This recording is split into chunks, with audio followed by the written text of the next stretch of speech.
Julie, welcome to the final Saltier Politics of 2019. It's been an incredible year. A crazy year. It really has. You started an army. Yeah. Just a casual army. Just a casual army, started a movement. I don't know that I started it, but I hope to channel it for a lot of people. You're talking about Lift Our Voices, which is the organization that Gretchen Carlson's Anna Falzone and I founded to ban mandatory NDAs with respect to toxic workplace environments. And I got to tell you, the last time you and I spoke, we had just launched that thing a couple of days ago. And now it's been about 10 days. I think we launched it in LA last Wednesday, a week ago, Wednesday. And to tell you that thousands of people have contacted us. I mean, legislators across the country who want to pass laws. Women are pouring into the website to talk about their experiences with NDAs. The incredible media attention that we've gotten from BuzzFeed, which really appeals to millennials. That was a great interview, by the way. Thank you. Yeah. To the New York Times, to just across the board. And it's just amazing. And it's humbling and it's incredible. And I guess I didn't really realize, or maybe I should have, but I didn't, the hunger that people have to talk about these issues. I mean, a third of American workers are bound by NDAs. Again, I want to stress it's not just a female issue. It's, men and women are bound by them. And there had really been no organization to talk about it. And so now they have. And you really are kind of seeing who's where. It's a really nonpartisan issue. You've got people on both sides of the aisle. Joe Walsh, who's running for president in the Republican primary against Donald Trump, came out in support of our movement, which is just amazing. He and I agree on probably very little aside from our disdain for the current occupant of the White House. But somebody like that came out forward. And then on the other hand, you have somebody like the governor of New Jersey, who's a self-styled progressive, who continues to enforce NDAs on his campaign workers. So it's not a Democratic or Republican issue. It's just a completely across the board amazing opportunity for people to come together and talk about it. And I'm so happy that it's taken off. And again, anybody who wants to join, text LIFT to 797979. Go visit the website, liftourvoices.com. Find us on Facebook. It was super easy to text in. That's what I did. Super easy. Just text 797979. Text LIFT, LIFT. And that's it. And you'll be signed up for updates. And to tell you that, again, it is an army. It's an army of people who really just are tired of being silenced. And they want to speak. And they want to talk about their experiences. And they want to talk about ways to prevent other people from preying on future workers, which they can't do right now because they're bound by NDAs. So anyway, it's been amazing, and I'm so gratified, and this has been an incredible December, and 2020 is going to be an even more amazing year on this front. So anybody listening, I strongly urge you to join us. So, Julie, I think we should, and something pretty big happened this week. Impeachment. Question. Is Pelosi smart to see whether or not Mitch McConnell can actually pursue a fair trial by holding these articles? Well, Mitch McConnell's not going to pursue a fair trial. A trial, what's interesting is people keep talking about the fact that, well, it's a trial. The Democrats didn't let any of the Republican witnesses testify in the House. People don't understand the House process is akin to a grand jury. He just got indicted effectively. That's what an impeachment in the House is. It's an indictment by the grand jury. And when you are before a grand jury, the prosecution has all the cards. You're not allowed to have your defense attorney in there.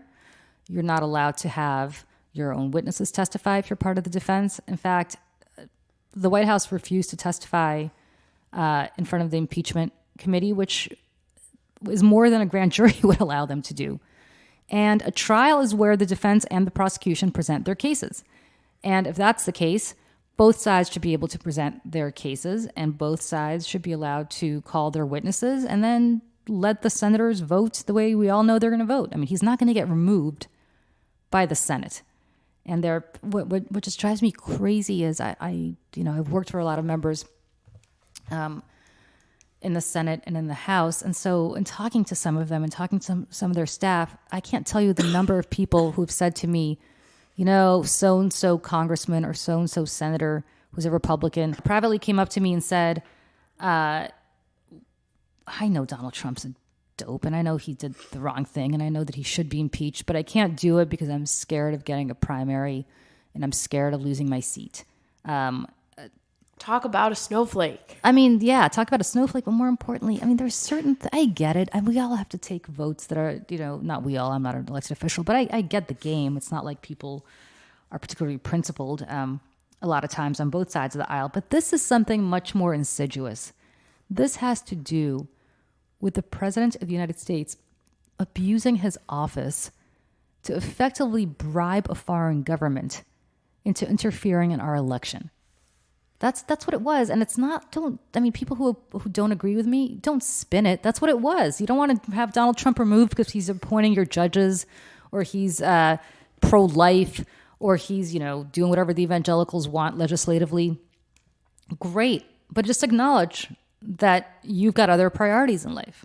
And don't sit there and pretend that he didn't do anything wrong, because it's absurd. And the problem is that what you're doing is you're setting up a pattern where the next guy is going to do that. And of course, if that next guy is a Democrat or a woman, you're going to turn around and say, oh, no, this is completely unconscionable. And it's going to become a partisan thing, as opposed to saying, my God, we have to stand up for the values that this country was founded on, which means that nobody should interfere in our elections. The president should not be urging foreign governments to interfere in our elections. And that's exactly what this president did. And then on the way out, obstructed Congress too, by refusing to turn over documents, by refusing to be present. Prevent his staff from testifying, and just on every level, it's obscene. And I can't believe this is where we are right now. It's crazy. What do you say to the talking point that are trying to point Pelosi, saying that Pelosi is doing this to push the narrative that McConnell is the quote Grim Reaper and he runs the Senate in an unfair fashion? Please, be best, right? Right. Okay.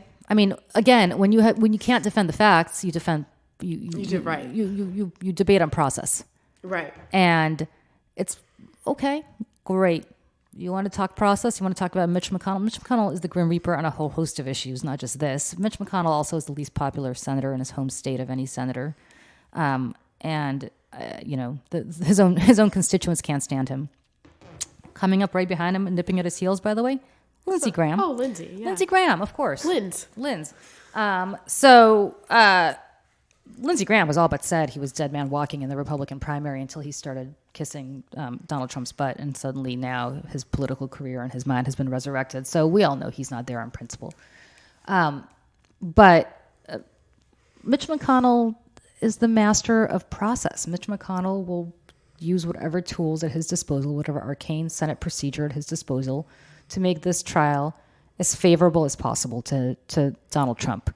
Of course, because Mitch McConnell needs Donald Trump for his own reelection in Kentucky next year, because God forbid Donald Trump says something negative about Mitch McConnell and a section of Republicans peels away from Mitch McConnell, who's already going to be in a tough race. Mitch McConnell's wife also worked for this administration. Mitch McConnell is like the least impartial juror ever. Mitch McConnell ever showed up to a trial and they said, hey, Mitch McConnell, do you know this defendant? And Mitch McConnell would say, yeah, I know him. And then they said, okay, well, yeah, your wife also works for the defendant. Mitch McConnell would be drummed off that jury in 30 seconds. I get that senators all know the White House, they all know the president. That's obviously par for the course. But Mitch McConnell, literally, his financial well-being is determined in large part by his wife's taxpayer-funded salary. She's very wealthy on her own, but the point is he's deriving some money from Donald Trump into his household. So Mitch McConnell, whatever. Let me roll my eyes. All right. So I wanted to do a little fun game here. Stephen Miller was on Trish Reagan and said some interesting quotes. I would like to get your reaction. Go. All right. Trish asked him, they say you're a white nationalist, are you? He says, not only am I not anything of the sort, but I find the accusation to be profoundly offensive and completely outrageous. And it's an attempt on the part of the Democratic Party to attack and demonize a Jewish staffer. And make no mistake, there's a deep vein of anti-Semitism that's running through today's Democratic Party. Julie, go. Stephen Miller, you are, in fact, a white supremacist, which is hilarious because white supremacists don't want any part of you because you're Jewish, and I say that as a fellow Jew. So, Stephen Miller, they're using you the same way the evangelicals obviously are using your boss and you also to achieve their own gains and their own means. But Stephen Miller, I don't think you'd be allowed into their house for dinner after you've done serving your purpose for them. Secondly, anti-Semitism. What does that have to do with anti-Semitism? He said in the answer to, are you a white nationalist? He then just tried to switch it. There's a deep vein of anti-Semitism that's running through today's Democratic Party. Yeah, okay. There's a deep vein of anti-Semitism by people who apparently the president and Stephen Miller both agree there were good people on both sides of the Charlottesville March. Guess who? I mean, Jews will not replace us. Those are the people that Stephen Miller decided to embrace. And, there's a little strain of anti-Semitism in the phrase Jews will not replace us, but that's okay. Stephen Miller is the kind of guy, you know how many times I've seen the Stephen Millers of the world come and go? Stephen Miller is that young guy who shows up, does whatever is expected of him to fulfill his ambition, and then Stephen Miller is going to be kicked to the curb by the very same people who are using him now. So, yeah, we'll see Stephen Miller. Once Donald Trump is gone, Stephen Miller, sadly, his policies will not be gone because he's so toxic and has made this country so toxic. But Stephen Miller himself, God bless. I look forward to seeing what is happening. Well, there's one more that I think you'll find this one interesting, on why Democrats are attacking him and Trump. The truth is, and this is Stephen Miller, the truth is they're after this president because he is the man standing between them and the American people they're determined to target. He is the shield protecting everyday Americans, including millions of Americans of faith that the Democratic Party is determined to bulldoze because they want to create their pro-abortion, secular, irreligious, open border nation of socialism and communism. That's what this is about. It has nothing to do with me. You know what's interesting about Stephen Miller, who's Jewish, saying this? The evangelicals who Donald Trump has really uplifted, the prominent ones, are the ones who have said publicly Jews are going to go to hell because they don't accept Jesus Christ as their Lord and Savior, and have said things that under any normal circumstances would be described as really anti-Semitic. However, those are the evangelicals I guess Stephen Miller is defending. So go ahead and defend them. That's fine. But just don't play the anti-Semitism card when you're doing it. I mean, we've seen the Stephen Miller types before throughout history. History does not judge them kindly because when it came down to it, they did not stand up, and they did not stand up in defense of their own people. And that's okay. That's Stephen Miller's prerogative. But don't play the anti-Semitism card in defending your own toxic behavior that enables anti-Semites to have a prominent role at the table with you. That was really well put. Well, thank you so much. All right, so now let's go to the debate. What is your hot take? So my hot take is I thought it was a pretty substantive debate. You know what? It was a very good debate. Judy Woodruff was a great moderator, as Tim Alberta. I mean, all the people there I thought did a very good job. I thought that it was a really informative debate. I think that I understand that people have to go at each other, but I found this whole discussion between Pete Buttigieg and Elizabeth Warren a little exhausting about who's richer, who's poor. Oh my God, I wanted to talk to you about this. Yeah, and here's the thing. Just stop it.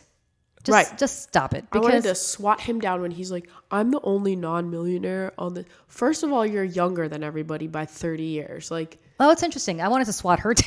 I wanted to swat them both down for getting into like personal nonsense because here's the deal with Pete Buttigieg.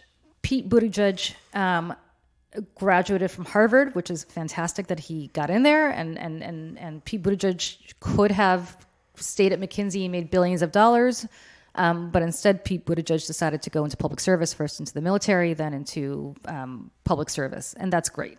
Elizabeth Warren graduated, I believe, well, she didn't go to Harvard Law School, but she was an incredible, apparently very prominent corporate lawyer, could have stayed in corporate America and made $1 trillion more than she did when she was a corporate lawyer, even if she had continued to do that.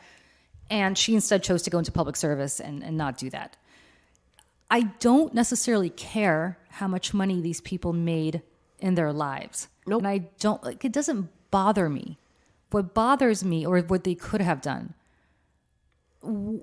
I care about the policies that they're going to enact to make sure that other people have the opportunity to do well and to thrive And I care very much about the fact that all of them are focused and should be focused about closing the huge level of inequality in this country.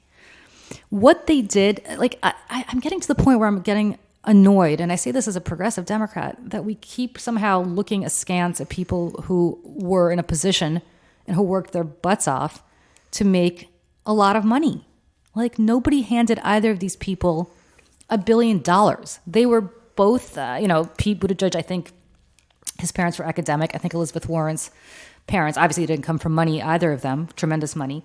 And both of them worked really hard, and both of them were in a position to make a lot of money. Great. I think that's fantastic.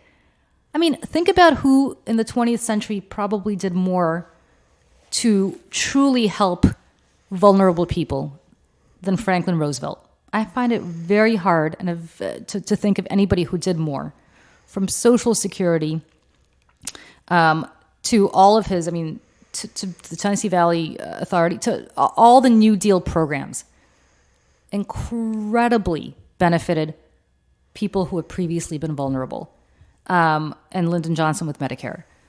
But Franklin Roosevelt came from a really wealthy family, and not just from a really wealthy family, but from an oligarch type of wealthy family. His family was basically controlled New York City and New York State, and they were kind of, the closest we had to aristocracy in this country at the time. And yet he did a lot to help people. And it just drives me insane that somebody like that today would be really looked at askance. Look at the policies that these people are proposing and judge them on their merits. And they're proposing policies that are different. One espouses a different set of core principles and core policies than the other. Judge them on that. Stop judging them on, you made money at McKinsey. Oh, really? Well, you made money. It's literally going to the Donald Trump kind of line of just no depth whatsoever. Look, he's got a point about Elizabeth Warren transferring money from lobbyists to her presidential campaign. Whatever. Whatever. Here's my thing, and this is truly my belief.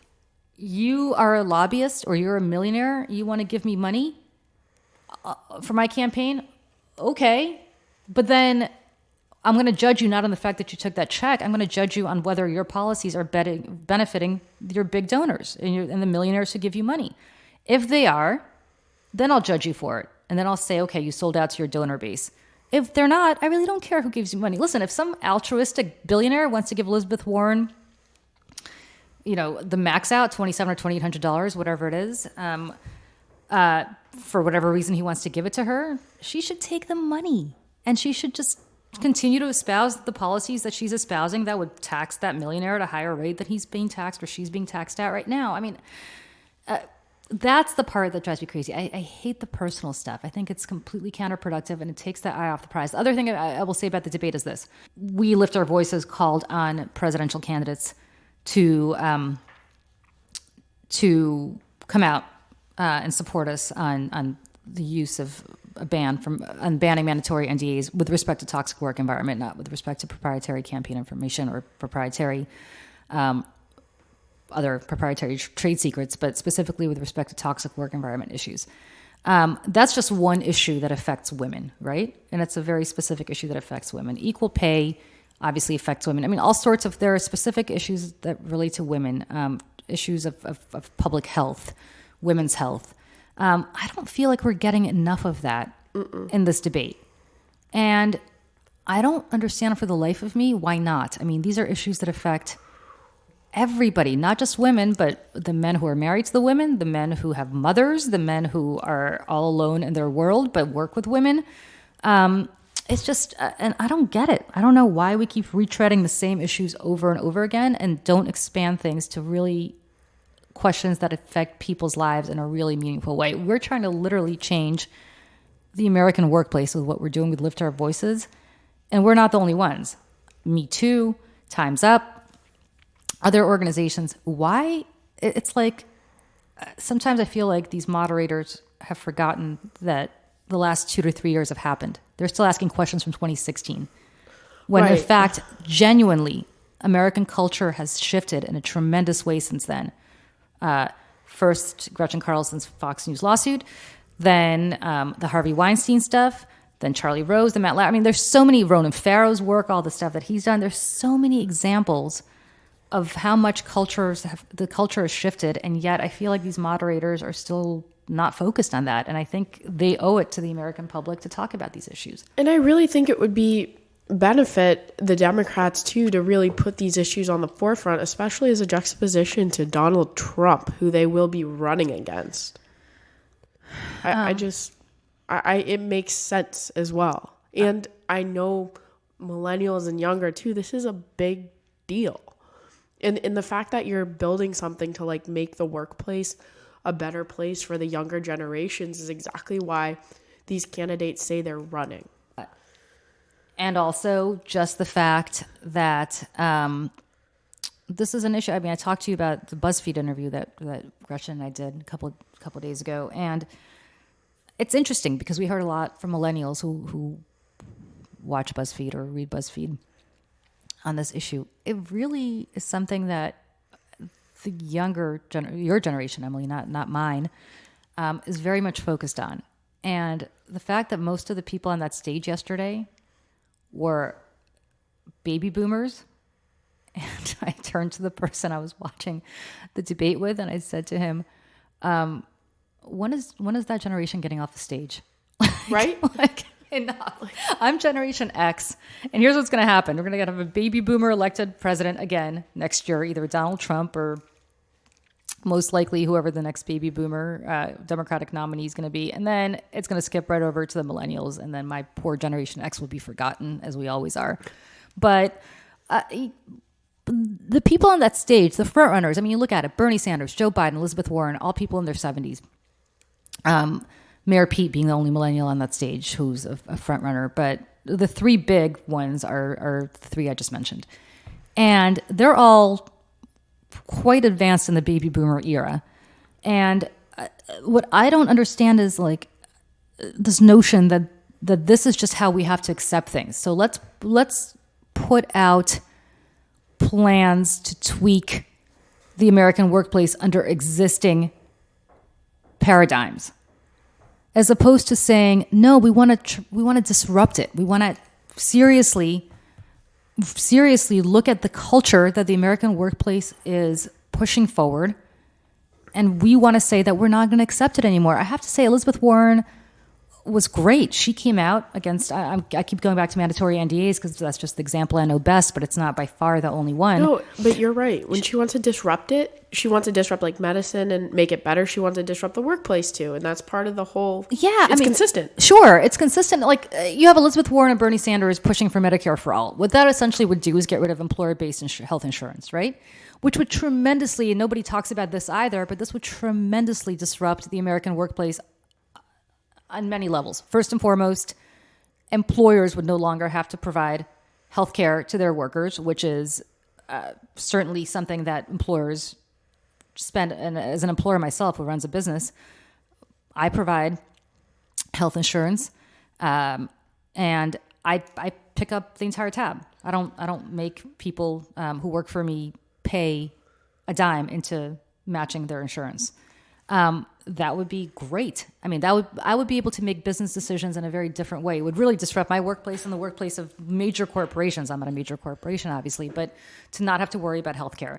It would tremendously disrupt the American workplace in that workers would no longer have to worry about staying in a job they don't want to stay in because they have a good insurance plan, which is really great, right? Like, for example, you work at Fox News. Fox News has a great insurance program. It's amazing. It's amazing, right? But think about the fact that I'm sure there are people, and this is not a knock on Fox. This applies to Goldman Sachs. This applies to, which also is an amazing insurance program. It applies to a lot of major corporations who truly provide great insurance benefits for their employees.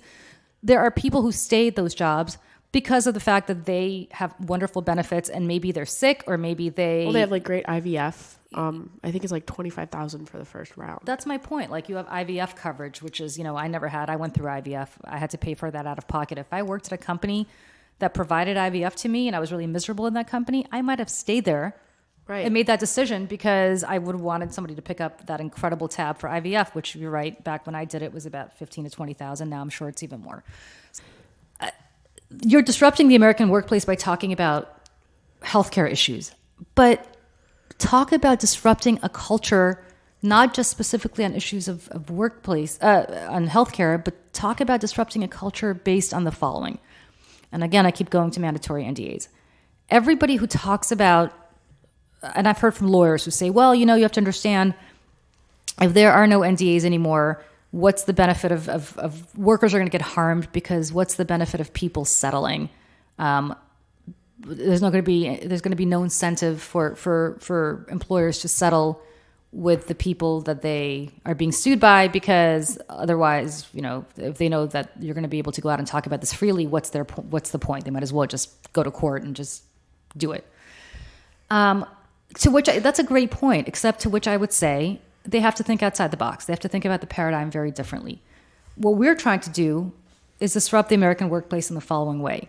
If you, Emily, are harassing or otherwise creating a toxic work environment for your employee, Jane Smith, if you knew that she would have the freedom to go out and talk about it publicly and to expose you, you might not start behaving that way in the first place. And it would be a much better atmosphere for everybody if employers didn't go out there and talk about it and act in a way where they can say, hey, you know what? It's fine. I'm going to be really abusive towards my employees, but you know what? I'm going to give them a couple of bucks if they want to leave to shut up. And then I'm going to continue to abuse the ones that stay. That's an awful toxic environment to be working in. And that's what people have to think about. So what we're talking about is really disrupting the American workplace. I don't see candidates talking about that. And Donald Trump, God bless him, was a disruptor. Donald Trump talked during his campaign about disrupting paradigms. It wasn't just tweaking it at the edges. And while I'm not a burn the village down kind of person typically, I understand the hunger for people to say, stop tinkering and start thinking about ways to really change and have a cultural shift in the workplace, in the home, in every aspect of the American life. And that's really kind of what I wanted to see out of these debates. And I have really yet to see anybody phrase it quite that way. I agree. I was bored for the most part. I was interested, but the person I was watching with is not a political person and was counting down how much longer I had to watch. So I think when they bring in issues like that, Julie, like the NDA issue and like disrupting, people are interested and will continue to be interested. But it's when it's within that same old paradigm, like you said, it's boring and it's stale. And I don't think it gains traction with a lot of younger people who could be more politically involved if they were talking about things like workplace equality. So, yeah. Yes. And I think people are truly bored. Like I was cringing watching that exchange between Buttigieg and Elizabeth Warren. And I like them both. And I'm a Democrat and I'm politically active. And so I would be the target audience here. And by the way, I'm an undecided Democratic primary voter, so I haven't decided yet who I'm voting for. So I'm exactly the kind of person they want to appeal to. And if you're cringing, that's a problem. And I'm cringing because I'm thinking, what are you talking about? Can we talk about things I care about? I really couldn't care less about wine caves, or who made what money, or who takes more money from millionaires and who does what. I just don't care. How is this affecting my life? It's really not. And I also resent this implication that people who work hard and come from nothing and build up their businesses or build up their careers and make a lot of money somehow should be looked at askance. And that's kind of the implication a lot from what I'm hearing in these debates. And again, you want a more equitable tax policy? Great, I'm all for it. But stop disparaging people who make a lot of money because they've worked really hard to make a lot of money. It's absurd. It's not right. And I understand why sometimes Republicans get a lot of sympathy when they talk about that. Because you've got to be there are progressives all over the country who make a lot of money. I worked for a long time ago for John Corzine, who was a senator from New Jersey. I worked for him on the Hill, who was an incredibly progressive senator and then became a progressive governor. He came from nothing and he ended up being the CEO of Goldman Sachs. I mean, great. I'm super happy for him that he was able to do that. Don't disparage people like that, especially when they then go into public service and proceed to do everything they can to make sure that other people have the same opportunities that they do, right. And or that they did. And that's what I don't like the tone I'm seeing in these Democratic debates about that. So that's my 2 cents. Well, we're on the saltiness. What are you salty about this week? I'm salty about Matt Bevin. So Matt Bevin is the former governor of the great state of Kentucky, who just lost to a Democrat by a very, very, very minuscule margin. On his way out the door, Matt Bevin of Kentucky... you had a pretty great tweet about this. Pardoned a child rapist because the victim, who was 9 years old, her hymen was intact. And therefore, clearly, this child could not have been sexually assaulted because her hymen was intact. I don't understand if these people are just so cynical like Matt Bevin that they just say it just to say it, to excuse their behavior, or whether they truly believe what they're saying. And if they truly believe what they're saying, or if the people who they're saying it to are buying into their BS, it's because they have so defunded sex ed and science programs in their schools that they no longer have an audience that is receptive to a scientific debate on this issue. It's just amazing to me. Does Matt Bevin really think that sexual intercourse is the only way to sexually assault somebody? I mean, what? Are you kidding me? There's really nothing. There's not one positive thing to say about this decision. It's horrific, and I'm dumbfounded. This girl was 9 years old. I mean, literally 9 years old. Think about this 9-year-old girl, right? This 9-year-old girl gets sexually assaulted by a adult. The adult is convicted by a jury. So clearly a jury believed this little girl. God knows what she had to do to go through convicting this guy, the testimony she had to give, the interviews she had to give to the police, what she had to say to her parent. I mean, just the trauma of that alone. And then to have the governor of your state call you a liar, and to say she's a liar because her hymen wasn't broken. You think this 9-year-old even knows what a hymen is? No. My son is 7 years old. He's not that far off from a 9-year-old. He has no idea what the governor would be talking about if somebody said to use the word hymen. So now you're 9 years old, or maybe she's a little older now, and the governor of the state is effectively saying you lied because a part of your body you probably don't even realize exists was not broken.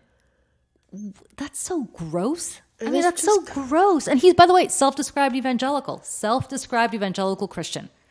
I'm not an evangelical Christian. I'm not even particularly religious.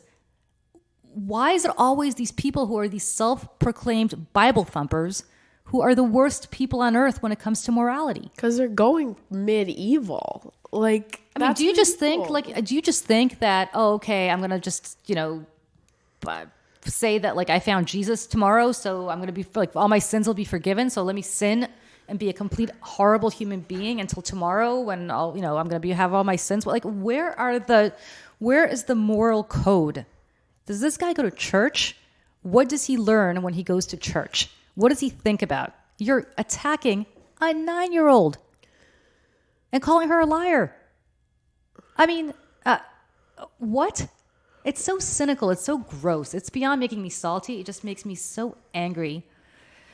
Yep. I remember, so I was raised Roman Catholic, and the church in my neighborhood, so we'd go to church every week, and there was this woman there who would always come in with these like beautiful St. John suits. Mm-hmm. But then on the next day, she would return them because it was all about appearance. And then so the salesperson at the like Saks or Neiman's would not get the commission. And she did this almost every week. And it was just about looking good and peacocking for church. And it's just the whole idea of the complete message of what the Bible says and all that, which is completely being missed. I mean, it's just we could have a whole separate 50-hour podcast on how people misinterpret the words of the Bible to fit their own narrative and whatever they want.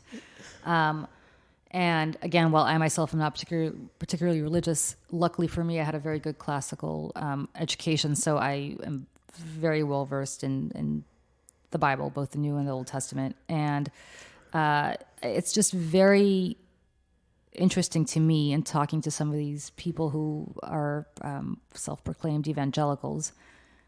And this is not by no means are these all evangelicals. There are plenty of people who are evangelicals who really do who are good moral people, but so many of these people who excuse like Donald Trump's behavior, Matt Bevin's behavior. You can't pick and choose. You can't pick and choose. If you're going to be like that, you can't pick and choose. If you're going to be dogmatic, and that's what religion is, it's a dogma. If you're going to be dogmatic, then you got to be consistent. You can't pick and choose which teachings of Jesus Christ or the Old Testament, the Tanakh, or anything else you want to enforce and endorse. And these people just don't do it. They're just off. I mean, it's one thing for you to say, you know what, I'm not particularly religious and I'm going to do what I'm going to, I don't have a code to live by, and that's fine. But you know what I found? I found that the most upstanding people in their personal lives are people who are atheists. And I'm not kidding. And you see that consistently. You also see, I think, that crimes are committed of all the demographics. The least criminal are atheists.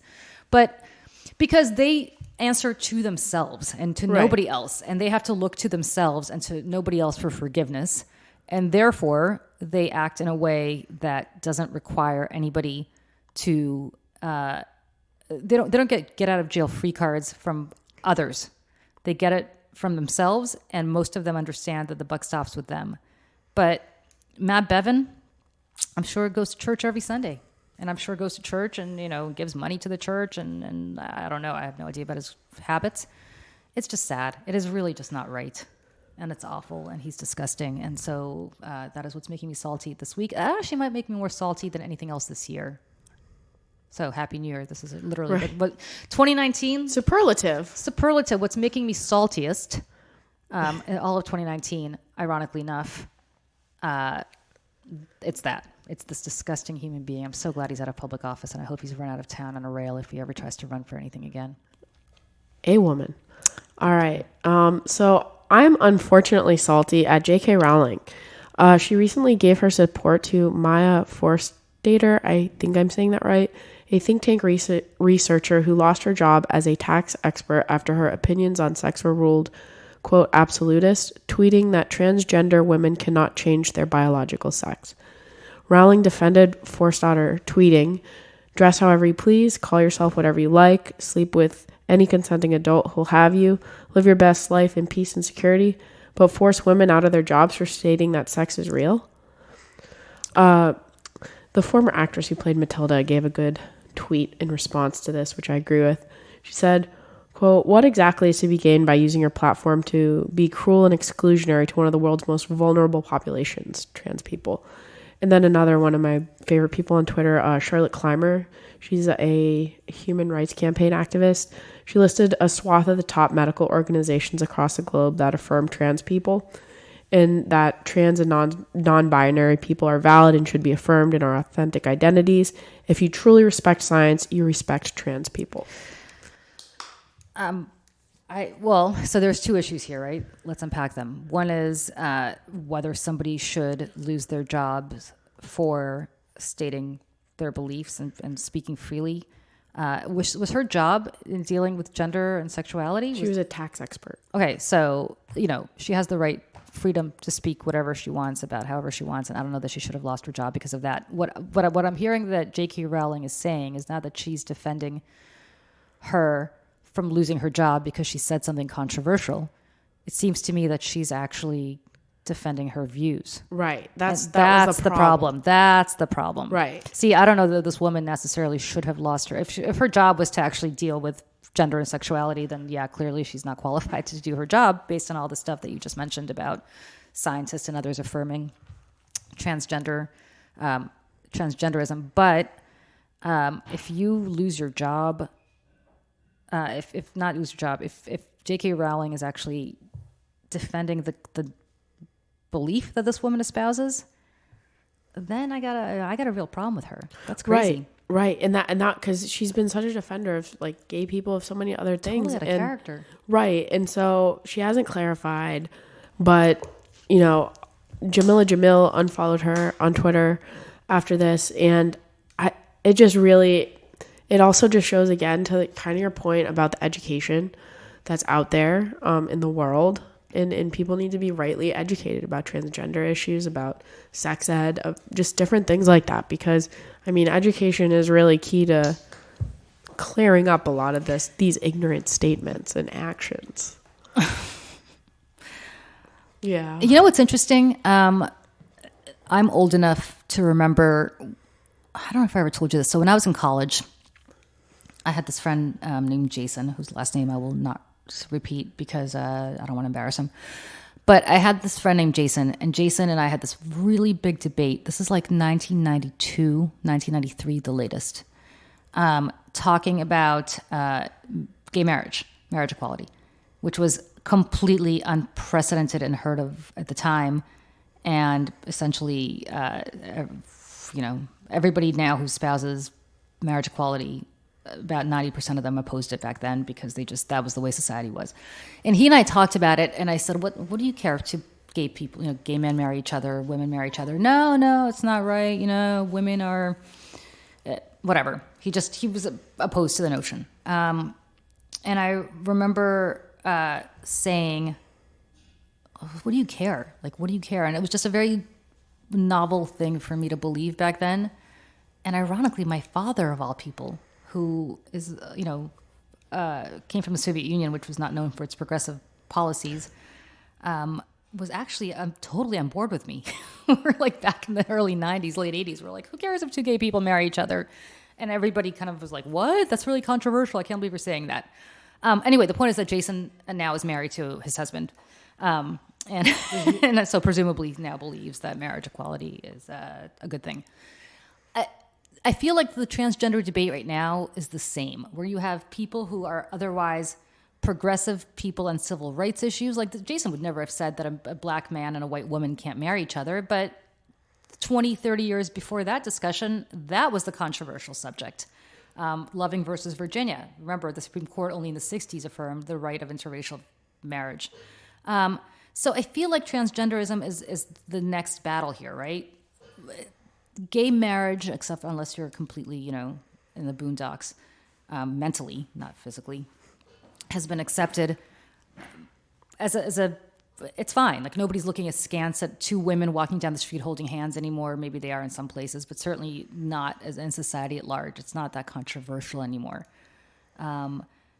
It's not that. I remember Dynasty, a TV show that I was obsessed with in the 80s, had I think the first gay kiss. Between a man and a woman. Between two men, excuse me. And that was like really controversial that, oh my God, Steven, this character from Dynasty, had a kiss with some, guy. And that was obviously a big deal in the 80s. Now, obviously, people make out on TV, same gender people all the time. Nobody really looks at it twice. But when people like JK Rowling espouse this kind of behavior, it seems to me very much, and tell me if you agree with me, very much like the progressives who were otherwise great on interracial marriage 30 years ago espousing problems with gay marriage. And probably progressives who wanted to enfranchise and give men and women who were African American the vote back in the 60s said, okay, that's one thing to give them full civil rights, but don't have them marry each other. That's not right. It's like you see these things kind of move on. And so anyway, but she should know that. She's a smart, educated, brilliant, insightful, empathetic woman. And I find it very hard to reconcile that with the statement that she made on Twitter. I'm just disappointed because I really like her so much. So yeah, I do too. And I really like, you're more the Harry Potter generation than I am in the sense that I read the books because everybody was reading them, but I was in college when they came out. You were just, I think, the perfect age to have read them as a kid, which I never got to do. But so I'm not as kind of enamored of her world as I think people your age are. But what I am enamored of and have always been is her ability and fearlessness in taking on bigots and others on Twitter and publicly who want to deny other people their rights. I wonder if she doesn't know any transgender people. That, you know, there's no excuse for that right. either, by the way. But I feel like she would have had informed conversations then and would not have sent this like trash what tweet what's out. the thing about sex? Like to deny what? She says, live your best life in peace and security, but force women out of their jobs for stating that sex is real. Well, that's the thing. But force women out of their jobs for stating their view? Question mark. Like there, I would have been okay with that. But force women out of their jobs for stating that sex is real. Sex is fluid in every way. And I have known a few transgender people in my life. I knew a woman named Babs Sipperstein, who now sadly passed away. And she was the first transgender woman that I knew, or person that I knew. And I met her probably about 20 years ago. So imagine how completely novel it was to have a transgender woman then. And Babs Sipperstein was just, she was a DNC state committee woman. She was this landmark kind of trailblazer on this issue. And if you talk to Babs Sipperstein, I forgot what her name was before she became Babs, but and she transitioned, but she was married, she had children, and she gave all that up because she understood that she had to that her sex was really not the sex that was put down in her birth certificate when she was born. The sex that was put down in her birth certificate, the gender, was male, and Babs was very clear that her life was perfect. I was going to say nobody's life was perfect, but her life was real easy when she was, when she identified as a male. But that's not who she was. So, yeah, no, sex is not real. Sex is what you identified as. And I say that as a straight woman who was born a woman. It's real easy for us. And for people like JK Rowling, it's real easy for us to go around saying, oh, yeah, well, I mean, sex is real, because we were born the gender that we are. Not everybody is like that. They're just not. And if she knows any gay people, I don't see how she can make that statement. Of course she knows gay people. She's been defending gay people forever. But I mean, replace that with, but to say that sexual attraction is not real. Well, like I'm not equating transgender people with people who are gay or straight, because one has to do with sexual attraction. The other has to do with gender identification. But that's a really, I feel like a straight woman or a straight man would say that. I can't imagine that a gay person would make that statement. I just can't. Maybe I'm wrong, but I just can't. I would find that very hard to believe that somebody who's gay would make that statement, and she's obviously not. But she obviously knows enough gay people where she should have probably consulted with them if she couldn't find a transgender person to do that with, although I'm 100% sure she has resources to speak with as many transgender people as she wants to. Agreed. Yes. All right. So do you have any fun New Year's or Christmas plans or Hanukkah plans? So I am going to the Bahamas for a few days. Pray for me. I'm going to the Atlantis. You're going to deal with a lot of people. I'm going to deal with a lot of children who I believe are all at the Atlantis. Yes. Along with my own. I will be dealing with him too. So I've never been. But when I've told people that's where I'm going, everybody's sort of telling me, you could do, there's water slides, there's all this. Because, stuff. Julie, when I think of a good time for you, I think of a water slide. I mean, I just want to. When I think Julie and a good time, I'm like a water slide. Definitely. Yeah, water slide. We had a good time, by the way. We got together with a few other people on Tuesday for holiday drinks, which devolved into like holiday revelry, and it was a great time. It was a great time. All I know is that I was late, and because I was late, and you and the two other people who were there had all apparently placed bets on how late I would be. It's a Julie late. So Julie said she'd be a little bit late. She'd be there at 6:30, and so we get there, and then we're like, okay, I think a Julie late is 6:40, and then the other people are like 6:45. And you were there at 6:38. Yes. I won, to be fair. But somehow I, who was never in on this bet, because, if I were, I would have shown up on the dot at 6:30. And by the way, the reason I was late. It was a big deal. It was like, I actually had a legit reason. The reason I was late is I was driving around the block 15 times because where I parked my car is a subterranean garage, and I would lose the phone signal. And I was actually doing an interview with the New York Times about Lift Our Voices. So I apologize for that taking up 8 minutes of your time. No, but I get there. And suddenly, first of all, I couldn't get a drink for about an hour because this restaurant was so annoying and wouldn't serve us for I don't know how long. But secondly, when they did serve us, in addition to my usual Tito's and soda, which is a great drink and I love it, and I can have a few of those and not feel the pain, you insisted because I was late and the other two people lost the bet that the three of us, you coincidentally excluded yourself from this debacle. Because I won. Because you won, although I was never part of this bet. Really should have been the two of them who were big losers and drank. You insisted that we all do a shot of tequila. So tequila and vodka don't mix that well. And then we end up back at my house. And of course, I have this great bottle of wine that I insist everybody open. Anyway, a good time was had by all. But long story short, nobody should mix that kind of alcohol ever in their life. There was merriment. And that is what the holidays is about. Oh, yes. That's for sure. All right. So I'm excited for 2020 and to see how big your army gets. Me too. And to see what it holds. You know what I'm excited about? Because I know you're going to Florida over this vacation. Yes. How much you're going to come back and complain about the state of Florida? Oh, I definitely know I am.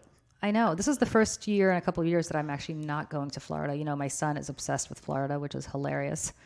And so when I told him we're actually not going to go to Boca, which is where he would love to be retired to at the age of 7, and that we're going to the Bahamas, he's all ticked off. He's like, I want to go to Boca Raton. And I was we'll see whose list has the longer list of what annoyed me this trip. Well, I'm facing water slides and screaming children. So, well, that's just the plane ride down to Florida.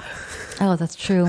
That's true. Where are you flying into? Tampa? Orlando. Oh, it's the nice Disney one. It's nice to be with all the young children on the plane who are excited for Disney, screaming.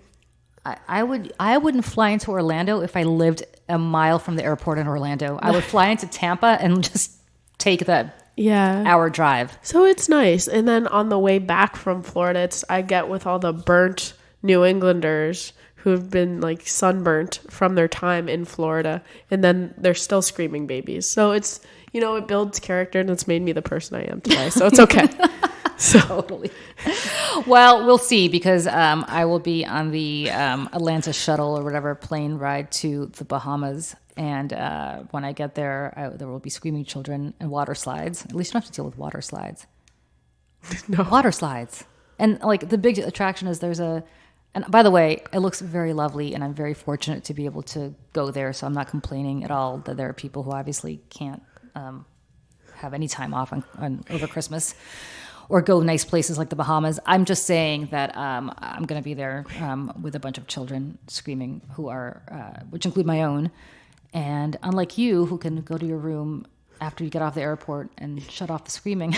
You cannot. I cannot. Oh, wait. I do have a funny story for you. Okay, what? So I used to teach tennis in Florida, and after the summer was over, I was like, a fun trip would be my counselors and I to go to Blizzard Beach, which is a water park in Florida. Okay. And just a warning for the water slide. I was just wearing a 2-piece, and right down the water slide, pants just flew right off. Your pants did? Yeah, the bottoms right as I went into the slide, because there was the right friction, and that I was like in the water, and they just went flying. What did you do? I stayed underwater and was like frantically searching for where Did you locate them? I located them. Thank God. Who got them for you? I did. I was just, because I knew they were off. I'm like, oh my God. And I was frantically looking above the water. So you got out of the water and, they were in the pool with you. They were in the pool. They were in, you fell from the slide right in. Oh, I thought they were stuck in the water slide, in which case that would have been awful. I would still be in the water at Blizzard Beach just waiting. Oh my God.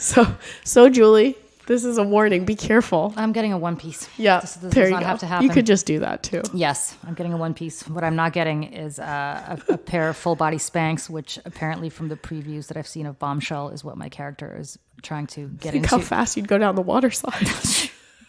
That's true. You'd be like a torpedo. Just in Spanx.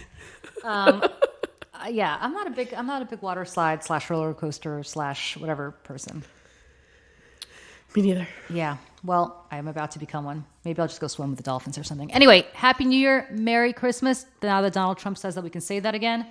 Happy holidays, which applies Happy to Hanukkah. Happy Hanukkah, Happy Kwanzaa, happy whatever other holiday you are celebrating. And we will see everybody next year.